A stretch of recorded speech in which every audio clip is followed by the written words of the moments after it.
So picture this. You're at your favorite coffee shop. Laptop open, good music is playing, you've got your drink, you're actually getting work done.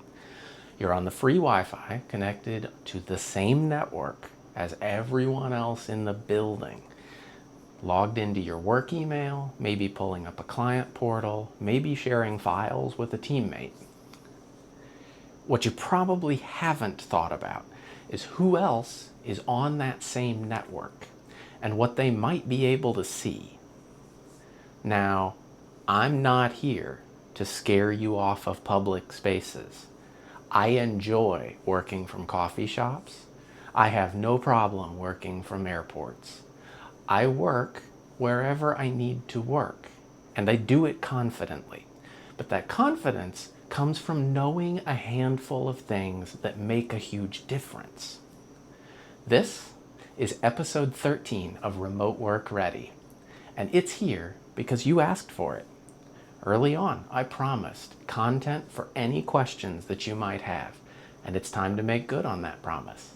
A few of you left comments over the past few months asking for a video specifically talking about public Wi-Fi safety and working securely in public spaces. Thank you for asking and engaging. So here's what we're going to cover today: the real threats, the practical fixes, and a checklist that you can actually use before you open your laptop at the next coffee shop. Let's get into it.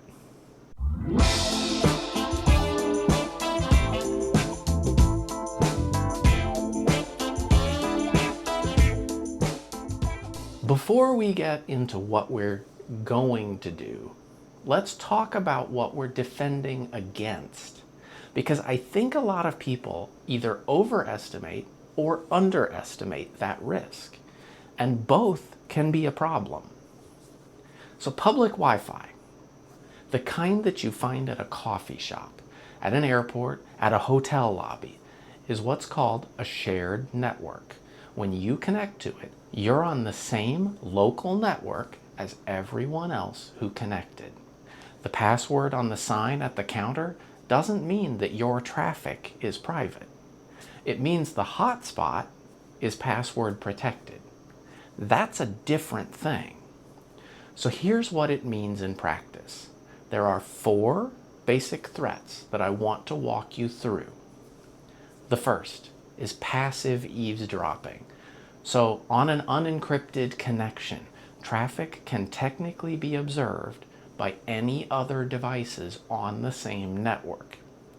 The good news is that the internet has moved to HTTPS as a standard.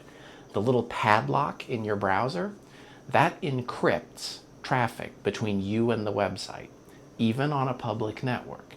So that's a real improvement from 10 years ago. It doesn't cover everything, and it doesn't protect against every scenario.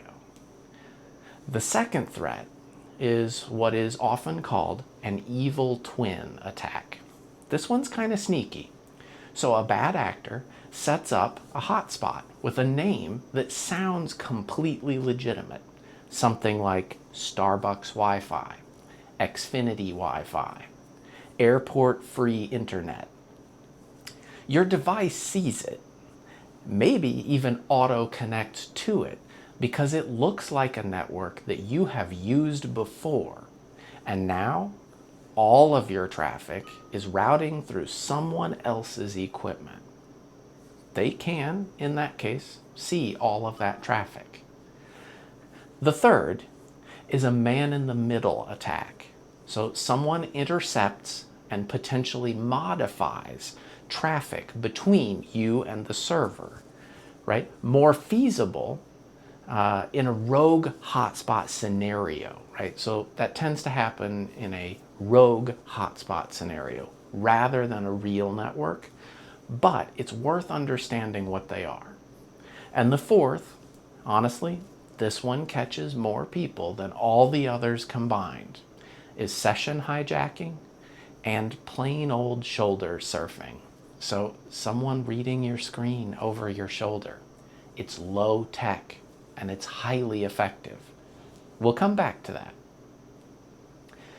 Here's the most important through line for this whole conversation. The threat at your local coffee shop is generally not a sophisticated attacker. It's opportunistic. It's someone with basic tools taking advantage of someone who hasn't thought about this. That means practical precautions go a very long way. You don't need to be a cybersecurity expert. You just need a few good habits. The single most impactful thing you can do for your security on a public Wi-Fi is to use a VPN. VPN stands for a virtual private network. And I know it sounds like IT jargon, so here's the simple version. A VPN encrypts all of your internet traffic and routes it through a server that you trust before it goes anywhere else. When you're sitting in a coffee shop, the local network then only sees an encrypted tunnel going out. They can't actually see where it's going, what it contains, or what data it's sending. The content of what you are doing is unreadable to anyone on that local network. Now, there are a few different ways you might have access to a VPN. If your employer provides one, use it full stop. If you have a work-issued VPN, that is the right answer for every single work session in a public space. It likely also satisfies any compliance requirements that the organization probably has, which matters, especially matters, if you're handling sensitive data. So if you're a freelancer or you're running your own business and you don't have a company VPN, you probably want a personal or commercial service. There are a few things to look for when you're evaluating VPNs. One, you want a clear no logs policy, which means they don't record your activity at all. A reputable provider is the second one. And pay attention to the jurisdiction that they operate in. So, for instance, providers like Mullvad or Proton VPN come up frequently in serious privacy conversations, not because I'm endorsing any one service, but because they are very transparent about their practices, and those practices have held up to third-party scrutiny. So if you're technically inclined, there is a third option here, a self-hosted VPN. Tools like WireGuard or Tailscale will let you route traffic through your own home network or through a server that you control. That's a little bit outside of today's episode, but it is worth knowing that it exists, and it might be worth a dedicated deep dive. Ask questions if you're genuinely curious about this. They're not that difficult to set up. One thing I want to be clear about, a VPN is not a magic shield. It does protect your traffic from being observed on the local network. It doesn't make you anonymous. It doesn't protect you from phishing. It doesn't protect you from weak passwords, and it doesn't protect you from bad links. It's one layer of a layered approach to being safe. But on public Wi-Fi specifically, it is the single most important layer. Make it a habit to use your VPN. Okay, VPN covered. Now let's talk about device settings, because there are a handful of configurations that dramatically reduce your exposure, and most of them are genuinely a one-time setup. Number one, turn off all auto connect to open networks. Your device should not silently join a network that you haven't explicitly chosen. That is exactly how an evil twin attack works. Your laptop sees a familiar network name and just connects. Turn that behavior off. You'll prevent this from happening. Number 2, it's related. Go into your saved networks and delete the ones that you no longer use. If you haven't been to that hotel in 2 years, your device doesn't need to remember the Wi-Fi name for that place. Number 3, make sure your firewall is on. So Windows Defender Firewall and the Mac OS built-in firewall should be active when you're on untrusted networks. Often they're enabled by default, but this is worth checking into. Number 4, pay attention to your network profile. So on Windows, when you connect to a public network, make sure you've set it to public, not to private. The public profile restricts what other devices on the network can see about your device. Number 5, disable AirDrop, or if you really like using it, set it to contacts only when you're in a public space. Having AirDrop set to everyone in a coffee shop is genuinely just an open door. Finally, this is almost too simple. For anything sensitive, just use your phone's hotspot instead of public Wi-Fi. So for instance, if you're submitting a contract, if you're logging into a financial account, accessing an internal system that's sensitive for your organization, use your cellular connection. I know it's probably not quite as fast, but it is its own encrypted channel that has absolutely nothing to do with the local network around you. For high-stakes moments, it's the easiest call you can make to guarantee that you're not handing over information. All right, physical and operational security. We've talked about the digital side. Let's talk about the physical side, because some of the most effective attacks on remote workers don't involve any hacking at all. Shoulder surfing. It's exactly what it sounds like. Someone near you in a coffee shop is reading what's on your screen.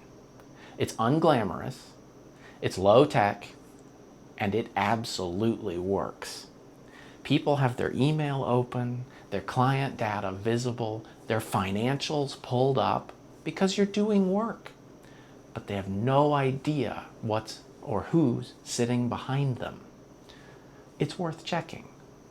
The easiest countermeasure genuinely is a privacy screen filter. It's a physical film, right? And it attaches to your display and it narrows the viewing angle so that only the person directly in front of the screen can see it clearly.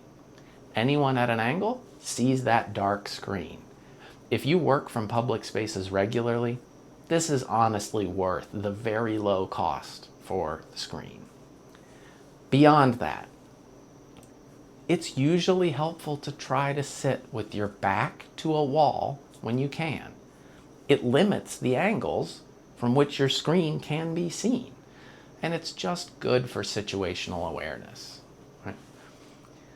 Also, lock your screen when you step away. That one's non-negotiable. In Windows, it's the Windows key plus L.